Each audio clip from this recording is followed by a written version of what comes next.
നമസ്കാരം, പുതിയൊരു വീഡിയോയിലേക്ക് എല്ലാവർക്കും സ്വാഗതം. അൽഫാം ചിക്കൻ വളരെ പോപ്പുലർ ആയിട്ടുള്ള ഒരു അറേബ്യൻ ഗ്രിൽഡ് ചിക്കനാണ് അൽഫാം ചിക്കൻ. ദജാജ് അൽ-ഫഹം എന്നാണ് അറബിയിൽ പറയുക.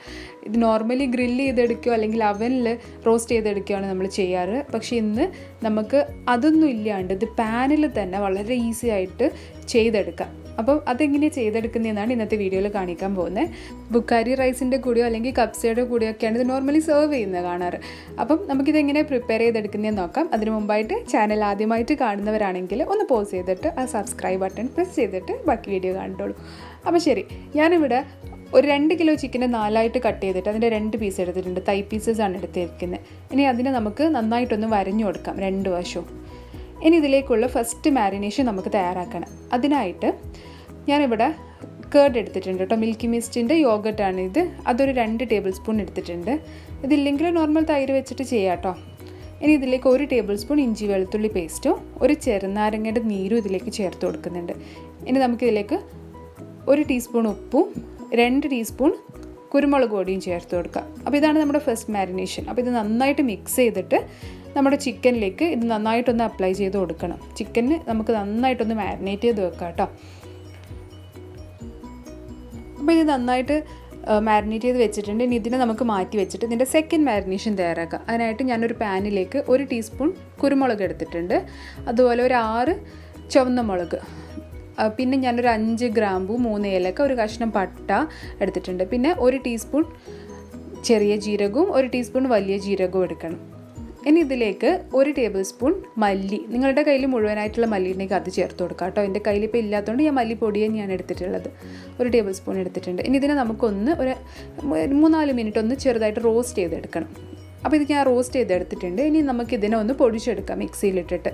നന്നായിട്ട് പൊടിഞ്ഞു വരണം കേട്ടോ. അപ്പോൾ ഞാൻ പൊടിച്ചെടുത്തിട്ടുണ്ട് ഇതിന്.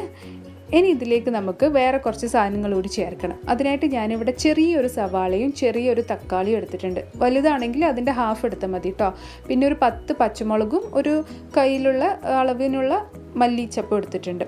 ഇനി ഇത് നമുക്ക് ഇതിലേക്ക് ചേർത്ത് കൊടുക്കാം. എന്നിട്ട് നമുക്ക് അരച്ചെടുക്കണം. ഇതൊരു പേസ്റ്റ് രൂപത്തിലാക്കിയെടുക്കണം. ഒട്ടും വെള്ളം ചേർക്കേണ്ട. ഈ ഒരു ഉള്ളിയിൽ നിന്നും നമ്മുടെ തക്കാളിയിൽ നിന്നൊക്കെ വെള്ളം ഇറങ്ങും. ഇതിലേക്ക് ഒരു 1/2 ടീസ്പൂൺ മഞ്ഞൾ പൊടിയും 1 ടീസ്പൂൺ ഉപ്പും കൂടി ചേർത്ത് കൊടുക്കുക. ഉപ്പൊക്കെ പാകം പോലെ നോക്കി ചേർത്ത് കൊടുക്കണം കേട്ടോ. അപ്പോൾ ഇത് ഞാൻ നന്നായിട്ട് അരച്ചെടുത്തിട്ടുണ്ട്. ഒട്ടും വെള്ളം ചേർക്കാണ്ട് തന്നെ നല്ല തിക്കായിട്ടുള്ളൊരു പേസ്റ്റാക്കി എടുത്തിട്ടുണ്ട്. ഇനി നമുക്കിത് ചിക്കനിലേക്ക് അപ്ലൈ ചെയ്ത് കൊടുക്കാം. നന്നായിട്ട് തിരുമ്മി കുഴച്ച് നമ്മൾ വരയിട്ടതിൻ്റെ ഉള്ളിലൊക്കെ ഇത് മസാല പിടിക്കണം കേട്ടോ. പിന്നെ ഞാൻ 1 ടേബിൾ സ്പൂൺ ഓയിൽ കൂടി ചേർത്തിട്ടുണ്ട് ഇതിലേക്ക്, മാരിനേഷനിലേക്ക്. എന്നിട്ട് നമുക്ക് ചിക്കനിൽ നന്നായിട്ടൊന്ന് മാരിനേറ്റ് ചെയ്ത് വെക്കാം.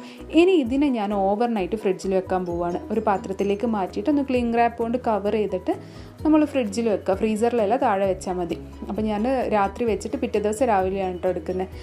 ഒരു മിനിമം ഒരു 6 മണിക്കൂറെങ്കിലും ഇതിനെ ഇങ്ങനെ മാരിനേറ്റ് ചെയ്തിട്ട് വെക്കണം. അപ്പോൾ പിറ്റേ ദിവസം ഞാൻ ചിക്കൻ എടുത്തിട്ടുണ്ട്. നമ്മൾ കുക്ക് ചെയ്യുന്നതിൻ്റെ ഒരു 1/2 മണിക്കൂർ മുമ്പെങ്കിലും ചിക്കനെ പുറത്തെടുത്ത് വെക്കുക. അതിൻ്റെ തണുപ്പ് ചെറുതായിട്ട് മാറിയതിന് ശേഷം വേണം നമുക്കിത് ഫ്രൈ ചെയ്തിട്ട് എടുക്കാൻ.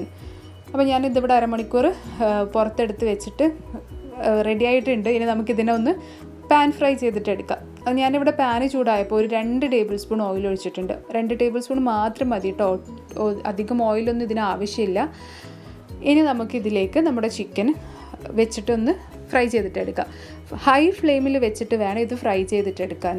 തീ ലോയിൽ വെക്കരുത്. പിന്നെ ബാക്കിയുള്ള മാരിനേഡും കൂടി നമുക്കിതിലേക്ക് ഇങ്ങനെ അപ്ലൈ ചെയ്തിട്ട് കൊടുക്കാം. ഫസ്റ്റ് ഒരു 3-4 മിനിറ്റ് ഹൈ ഫ്ലെയിമിൽ വെച്ചതിന് ശേഷം നമുക്കിതിനെ ഒന്ന് തിരിച്ചിട്ട് കൊടുക്കാം. ഇനി ഇതിനെ ഞാൻ അടച്ചു വെച്ചിട്ട് ഒരു മീഡിയം ഫ്ലെയിമിൽ കുക്ക് ചെയ്തെടുക്കാൻ പോവാണ്. ഇത് ടോട്ടൽ ഒരു 15 മാക്സിമം ഒരു 20 മിനിറ്റ് ആകുമ്പോഴേക്കും നമ്മുടെ ചിക്കൻ റെഡി ആയിട്ട് വരും കേട്ടോ. അപ്പോൾ 2 വശവും തിരിച്ചും മറിച്ചും ഇട്ട് ഒന്ന് അടച്ചു വെച്ചിട്ട് വേവിച്ചെടുക്കുക. അതുപോലെ നന്നായിട്ട് ഡ്രൈ ആക്കി എടുക്കണം. ഇപ്പം നമ്മുടെ ചിക്കൻ ഒരു 20 മിനിറ്റ് കൊണ്ട് ഫുള്ളായിട്ട് കുക്കായിട്ട് വന്നിട്ടുണ്ട്. ഇനി ചെറിയൊരു പണിയുണ്ട്. ഞാനിവിടെ ഒരു കഷ്ണം ഫോയിലൊന്ന് മടക്കി ചുരുട്ടി എടുത്തിട്ടുണ്ട്. അത് ഇതിലേക്ക് വെച്ചിട്ടുണ്ട്. ഇനി നമുക്ക് ആ ഒരു സ്മോക്കി ഇഫക്റ്റ് കൊടുക്കാൻ വേണ്ടിയിട്ട് ഞാനൊരു കഷ്ണം ചാർക്കോൾ എടുത്തിട്ടുണ്ട് കേട്ടോ. കൽക്കരി, നമ്മുടെ കൽക്കരി എന്നല്ലേ പറയാം, കരി. അത് നന്നായിട്ടൊന്ന് ചൂടാക്കിയെടുക്കുക. നന്നായിട്ട് തീ പിടിക്കണം അതിൽ. ഇനി അത് നമുക്കിതിലേക്ക് വെച്ചിട്ട് ഇതിലേക്കൊരു സ്പൂണ് ഓയിൽ ഒഴിച്ചു കൊടുത്തിട്ട് അപ്പാടെ തന്നെ ഇതൊന്ന് മൂടി വെക്കാം. ഇപ്പം നമ്മുടെ നല്ല ഫ്ലേവർ വന്നിട്ടുണ്ടാകും കേട്ടോ. ഒരു 10 മിനിറ്റ് ഇതിങ്ങനെ അടച്ചു വെച്ച് തുറക്കുമ്പോൾ തന്നെ ആ ഒരു ഗ്രില്ല് ചെയ്ത ആ ഒരു സ്മെല്ല് നമുക്ക് കിട്ടും. നന്നായിട്ട് ആ സ്മോക്കിൻ്റെ ഇഫക്റ്റൊക്കെ ഇറങ്ങിയിട്ടുണ്ടാവും. ഇത് നമുക്ക് പ്ലേറ്റ് ചെയ്യാം. ഞാനിപ്പോൾ ഇവിടെ കുബൂസ് എടുത്തിട്ടുണ്ട്. അതിലേക്ക് ഞാൻ നമ്മുടെ അൽഫാം ചിക്കൻ വെച്ച് കൊടുക്കുകയാണ്. ഇനി ഞാൻ കുറച്ച് ഫ്രൈസ് കൂടി ഫ്രൈ ചെയ്തെടുത്തിട്ടുണ്ട്. ഇത് ഞാൻ ഹോം മെയ്ഡായിട്ട് ചെയ്തതാണ്. ഇതിൻ്റെ വീഡിയോ ഞാൻ അപ്ലോഡ് ചെയ്യാം കേട്ടോ. അപ്പം ഇതിൻ്റെ കോമ്പിനേഷൻസ് അറിയാമല്ലോ. സാലഡ് ഉണ്ട് ഇവിടെ, ധൂമുണ്ട്, ഗാർലിക് മയണൈസാണ് കേട്ടോ. പിന്നെ 7up, അത് ഒഴിച്ചുകൂടാൻ പറ്റാത്തൊരു സാധനമാണ് ഇതിൻ്റെ കൂടെ. അപ്പോൾ ഇത്രയാണ് നമ്മുടെ അൽഫാം ചിക്കൻ. വളരെ എളുപ്പമാണ് കേട്ടോ തയ്യാറാക്കാൻ.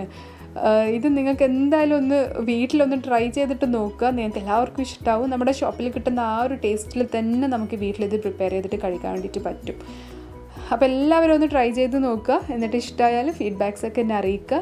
വീഡിയോ ഇഷ്ടമായാൽ ലൈക്ക് ചെയ്യാനും കമൻറ്റ് ചെയ്യാനും ഷെയർ ചെയ്യാനും മറക്കരുത്. അപ്പോൾ മറ്റൊരു അടിപൊളി വീഡിയോ ആയിട്ട് കാണാം. അതുവരേക്കും this is Vinishya signing off. Take care.